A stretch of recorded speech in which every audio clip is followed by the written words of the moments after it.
Exactly 100 years from now, Stephen King surpasses 16th century hack Bill Shakespeare as the most adapted author in film history.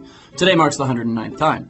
1408 is the familiar tread of writer meets hotel, hotel consumes writer, and writer suffers a nervous breakdown. Director Mikael Hafstrom, director of the A-Bomb Derailed, proves yet again that if you're a Swede whose name isn't Ingmar Bergman or Lasse Hallström, you haven't the first sixth sense about making a decent movie. Universal spends $250 million on a movie about a big boat that doesn't sink and ironically goes belly up at the box office to the tune of just under $150 million. The 40-year-old virgin plays a latter-day Noah in Evan Almighty, the sequel to Bruce Almighty, but not until Jennifer Aniston returns for the 2010 follow-up Grace Almighty to continue fondling her very blessed breasts does this franchise win back the Holy Spirit it possessed in the first place. A Mighty Heart aims to gilt social consciousness into the masses, and by masses I mean the 200 of you pretentious enough to feign interest in another Bleeding Heart Jolie endeavor. The plot focuses on freedom of the press, U.S. foreign policy, and gargantuan big lips in Karachi.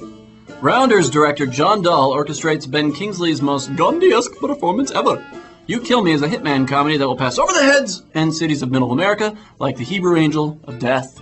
Last week, the Kiwis offered some of the best work of the year. Now, to be fair, this week they're offering some of the worst, with an animal horror spoof called Black Sheep, which will tomorrow afternoon be the impetus for my brother saying, "Yeah, I like Chris Farley's more recent work." My brother's retarded.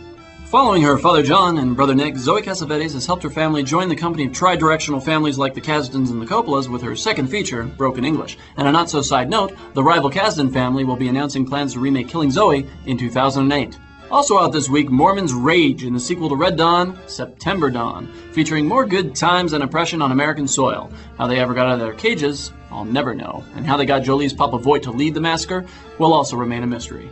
To you, that is, not me.